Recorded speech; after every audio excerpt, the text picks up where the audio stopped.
Connie Saunders with Foreclosure Freedom Network.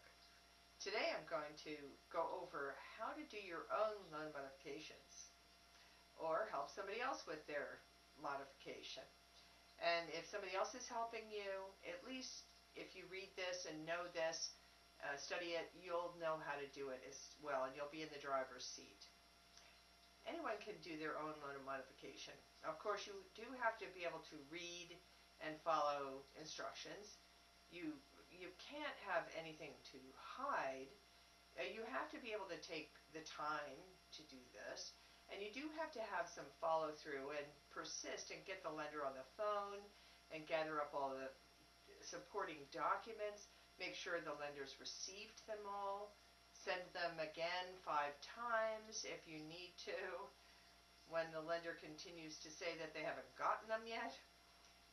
So you do really have to do that. And even if you want somebody else to do your loan modification for you, it's important to know what the steps are. 1, educate yourself. Download this podcast and study it. If you go to our blog site, www.foreclosurefreedomnetwork.com, you can also get a written transcript of this and print it out, follow along, study it. 2, analyze the current market value of your home. If you're not a realtor, you can use a couple of public websites. One is www.zillow.com, and the other one is www.cyberhomes, that's spelled CYBERHOMES.com. And Zillow, for anybody that didn't quite get that, .com is www.zillow.com.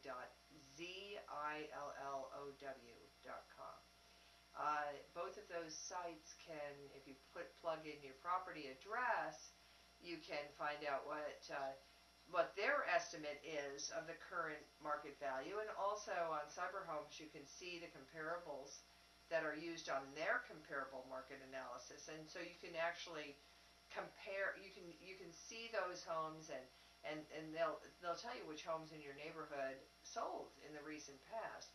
So you can kind of see those and see if they might have one that's way out of whack. If it's not, if it's all in whack, if it's all right, then that's probably a pretty good CMA or current market analysis.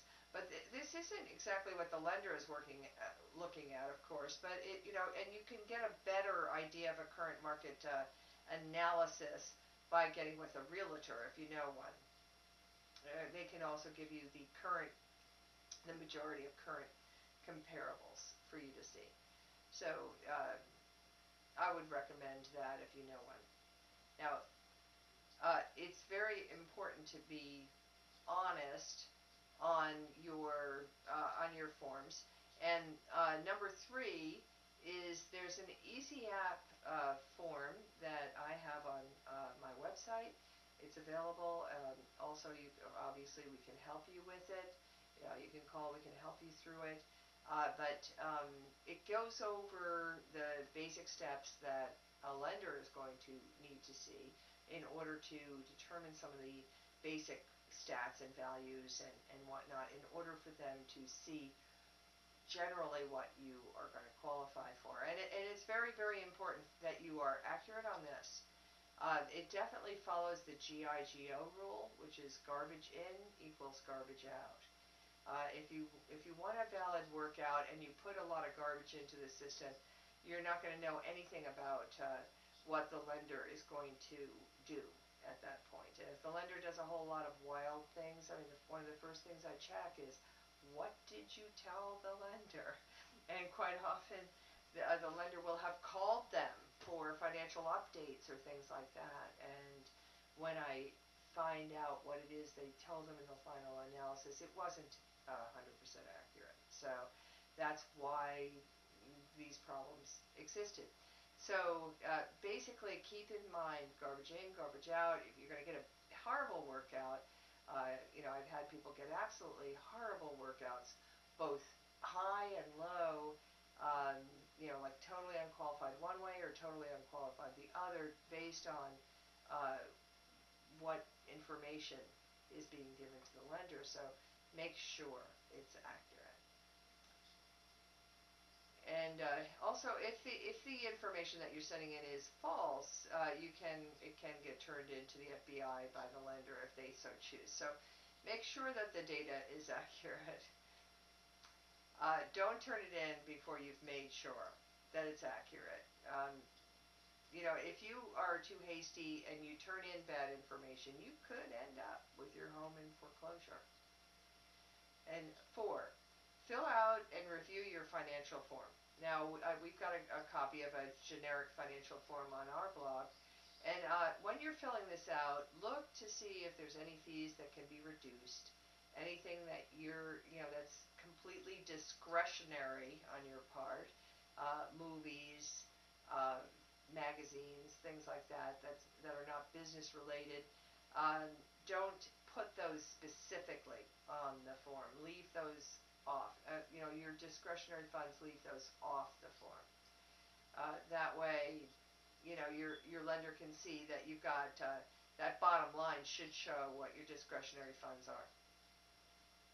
Now, also, you could end up with a very, very high back-end debt-to-income ratio based on what you're putting on this form. Sometimes people put what they pay on their credit cards rather than the minimums. It's actually very, very important that you put only the minimums on the credit card debt, auto loans, student loans, things like that. If you have payments that are only due quarterly, don't put them down as monthly payments. A lot of things are just sort of self-evident, but realize this is a monthly financial form. So if you have something that's a once-a-year payment, divide it by 12.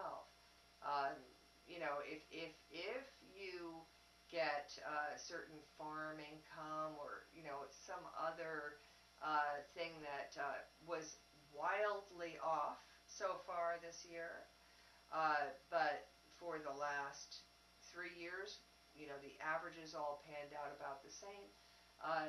Do a longer average and then note that this was an average of a year, 2 years, 3 years. Note it on the form. So, when the borrower looks at this form, they're gonna be able to evaluate what your back-end debt to income is. As a lender, you need to make sure when you're getting people to do any kind of form or verbal updating of their income on your system, please don't have people that don't know what they're doing get this verbal income.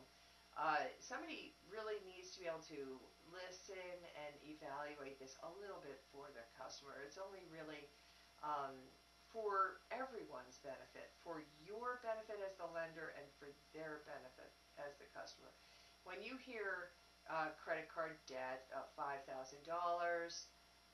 month and the loan is $1,300 or $1,800 a month, guess what? It doesn't matter what product you tried for them, they're not going to qualify for it.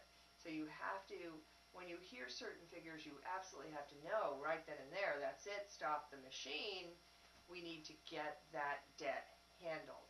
So you stop everything, you talk to the person, you say, hey, look, this is unsecured debt here that you're talking about. You do not have to pay that debt. You could just elect not to pay it. I'm not going to tell you to do that, but you could elect not to pay it. But certainly, unless you do something with that debt, your loan is going to end up in foreclosure because you're not going to qualify for any kind of a loan modification with that kind of back-end debt. So, somebody has to be frank and honest with these people, and sometimes it's helpful to know things that you can advise them to do, such as get a good credit counselor, and please, loss mitigators, please know the phone number of your HUD credit card counselors and the Hope line and other services like this. So, and again and again, repeatedly, I see loss mitigation personnel giving people absolutely no advice whatsoever at this stage of things. A lot of these guys, all they can say is, I'm sorry, I'm scratching my head, you're denied.